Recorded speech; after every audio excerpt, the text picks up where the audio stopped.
নতুন বছরের শুরুর দিন থেকেই দুর্গাপুরের গ্যামন ব্রিজ ময়দানে শুরু হলো কল্পতরু উৎসব। চলবে 10 দিন ধরে।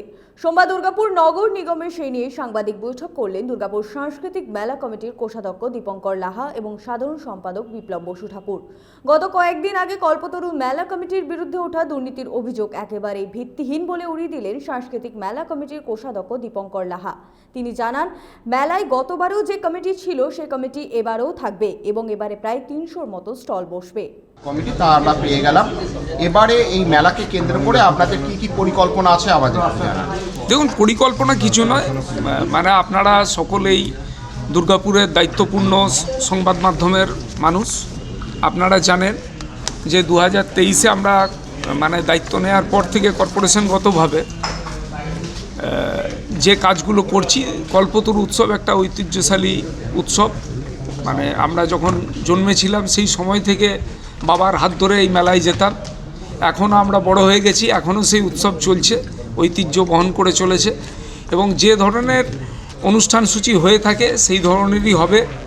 কালচারাল উৎসব হবে, অনেক সামাজিক কাজকর্ম আমাদের কল্পতরু উৎসবের মাধ্যম দিয়ে প্রত্যেকবারই হয়ে থাকে, এবারেও হবে।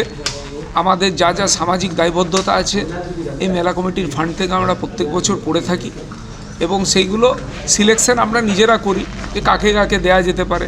যেমন ধরুন, একটু আগে এক দাদা বললেন যে কোন কোন ক্লাবকে দেয়া হবে।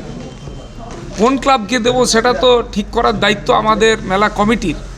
ধরুন, যেমন অ ক খ ক্লাব একটা ঐতিহ্যশালী ক্লাব, যারা দুর্গাপুরের খেলাধুলাকে এগিয়ে নিয়ে যায়। এবার যদি কোনো আদর্শ স্পোর্টিং ক্লাব হঠাৎ করে কোথাও গজিয়ে ওঠে, যাদের কোনো খেলাধুলার ট্র্যাক রেকর্ড নেই, যাদের কোনো সেরকম নেই, তারাও যদি আবেদন করে আমরা তাদেরকে কি করে দিতে পারবো। কিন্তু অ ক খ স্পোর্টিং ক্লাব দুর্গাপুরের ঐতিহ্যশালী ক্লাব, যারা এখনও লিগ টুর্নামেন্ট খেলে চলেছে, আমাদের অবশ্যই করে দায়িত্ব তাদেরকে আগে দেখা। তো সেইভাবেই আমরা নিজেরা সিলেকশন করি কাদের কাদের দেওয়া আছে। স্কুলগুলোকে আপনারা ইতিমধ্যেই জানেন, Durgapur old boys, old girls, Durgapur new boys, new girls, Hazra school, সমস্ত স্কুলগুলোকে আমরা আমাদের সামাজিক কাজকর্মের মধ্যে রেখে উৎসব কমিটি আমরা সমস্ত যত রকমভাবে পেরেছি কাজ করেছি। আপনাদের বিরুদ্ধে একটা অভিযোগ ছিল, যেটা হচ্ছে স্থানীয় যারা ক্লাব সদস্য আছে তারা আপনাদের কাছ থেকে মেলার দায়িত্ব চাইছিল। তো এটা আপনি কিছুক্ষণ আগে খণ্ডন করলেন যে এরকম কেউ নেই ক্লাব কেন্দ্রিক। তো ঘটনাটা কি একটু আমাদের যদি দেখুন, এই ধরনের কাজকর্মগুলো হয়ে থাকতেই পারে, কিন্তু আমার মনে হয় না যে কোনো ক্লাবের ছেলেরা এরকম করবে। এইগুলো ভিত্তিহীন সব কথাবার্তা, কারণ স্থানীয় ছেলেরাই তো থাকবে, স্থানীয় ছেলেরাই তো মেলা চালাবে। বাইরের থেকে এসে কি মেলা চালানো যায়? রেজিস্ট্রেশনের জন্য যারা ছিল তাদেরকে ভাগিয়ে দেওয়া হলো। দেখুন, যে ঘটনাটা ঘটেছে একটা বিচ্ছিন্ন ঘটনা, এরপরে প্রশাসন দেখবে। দেখুন, উচ্ছৃঙ্খল কিছু ছেলে থাকতেই পারে। অভিযোগ জানিয়েছেন প্রশাসনের কাছে? প্রশাসনের কাছে অভিযোগ জানানো হয়েছে। আগামীকাল খুঁটি পুজো হবে। খুঁটি পুজো হয়ে যাবার পর আপনারা দেখবেন যে কারা আসছে কারা না আসছে। এগুলো অসামাজিক এলিমেন্টস যারা এসছিল তারা সমাজে থেকে থাকে। দেখুন, 10 দিন মেলা চালাতে হবে, তো আমাদেরকেও একটু মাথা ঠান্ডা। মেলার সাধারণ সম্পাদক বিপ্লব বসু ঠাকুর জানান, রাজ্যের মন্ত্রী মলয় ঘটক যেদিন থেকে মেলার হাল ধরেছে সেদিন থেকে মেলা একেবারেই সুষ্ঠুভাবে হচ্ছে। দিন থেকে শ্রী মলয় ঘটক আমাদের এখানে হাল ধরেছেন এই মেলায়, ততদিন কিন্তু মেলার খোল নলছে সব বদলে দিয়েছেন। এটা আমি জোর গলায় বলছি, এবং এটা যদি কেউ কোনোদিন এটাকে ভাবে বলতে চান, আমি সেটাকে খণ্ডন করতে পারি।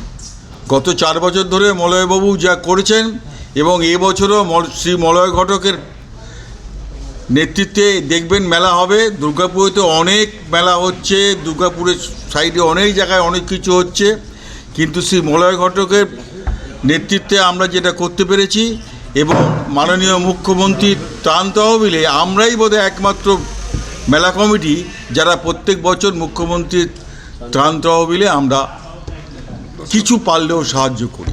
মেলার দিনগুলোতে বিশেষ কি কেউ থাকছেন? হ্যাঁ, বিশেষ কেউ উপস্থিত থাকছেন? হ্যাঁ, আমাদের উদ্বোধনের দিন সবাই থাকবেন, মলয়বাবু থাকবেন। এটা কোনো ফোর্সই নয়। দুর্গাপুর থেকে সনাতন গড়াইয়ের রিপোর্ট, 99 নিউজ বাংলা।